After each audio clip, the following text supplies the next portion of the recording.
मैं दिखने में थोड़ा अच्छा हूँ और अपने शरीर पर हमेशा ध्यान देते रहता हूँ। मेरे घर के पास ही एक परिवार रहता है, उसमें एक महिला और उनकी बेटी रहती थी। महिला का बहुत साल पहले ही तलाक हो चुका था। वह महिला देखने में किसी हीरोइन से कम नहीं है। हम सभी लड़के उन्हें सेक्सी आंटी के नाम से ही जानते हैं। उनका ड्रेसिंग सेंस बहुत ही अच्छा है, हर तरह के कपड़े पहनती हैं, लेकिन जब भी साड़ी पहनती हैं किसी भी परी से कम नहीं लगती हैं। मैं अपने आगे के शिक्षण के दिल्ली के कॉलेज में एडमिशन लिया था, तो मैं दिल्ली चला गया था। वहाँ लगभग 6 महीने हो गए थे। तभी मुझे पता चला कि उन आंटी की बेटी भी दिल्ली में पढ़ रही है। पहचान के होने के कारण हम बहुत बार मिल लेते थे। वह दिल्ली में अकेली ही रहती थी। एक दिन उनकी बेटी निक्की, बदला हुआ नाम, ने मुझसे पूछा कि क्या हम दोनों साथ में रह सकते हैं। मैं भी अकेला ही रहता था। यही तो मेरे लिए एक चमत्कार ही था। हमारे एरिया की सबसे सुंदर और रोमांटिक लड़की के साथ रहने का मौका मुझे मिल रहा था। मैंने भी हाँ बोल दिया। निक्की ने आंटी को बता दिया था कि हम दोनों साथ में ही रह रहे हैं। आंटी भी खुले विचारों की थी, तो उन्हें भी कोई प्रॉब्लम नहीं थी।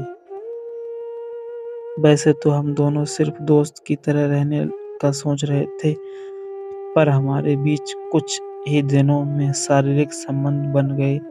मैं सोच रहा ही था कि आगे क्या करेंगे, तो निक्की ने पहले ही बता दिया कि वह मुझसे शादी नहीं कर पाएगी, क्योंकि हम अलग-अलग जात के थे। मैं भी समझ गया था और हम आगे सिर्फ दोस्त बनके ही रहें। हम लगभग 3 साल साथ ही रहे और इसी बीच हमने बहुत बार संबंध भी बनाए। कॉलेज खत्म होने पर मैं घर आ गया था। अब निक्की से मिलना भी बहुत कम हो गया। जब भी निक्की घर आती थी तब ही थोड़ी बोलचाल हो जाती थी। पिछले साल ही निक्की की शादी भी हो गई, तो अब तो थोड़ी बात होनी भी बंद हो गया था। शादी के कुछ दिन बाद ही एक दिन आंटी को कुछ काम था, तो उन्होंने मुझे बुलाया। उनके कंप्यूटर का थोड़ा काम था। जब मैं उनके घर पहुंचा तब आंटी नाइटी में थी। मैंने उनका कंप्यूटर देखा और ज़्यादा कुछ प्रॉब्लम नहीं थी। 2 मिनट में ही ठीक कर हो गई। मैं वापस आने लगा तो आंटी ने बोला, थोड़ा रुको, चाय पी कर जाओ।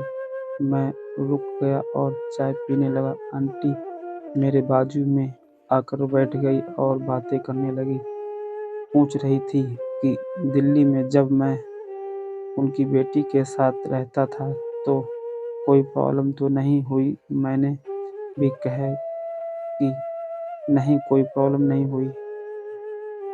आंटी ने मुझसे तभी सीधे पूछा कि कभी मैंने उनकी बेटी के साथ शारीरिक संबंध तो नहीं किया ना।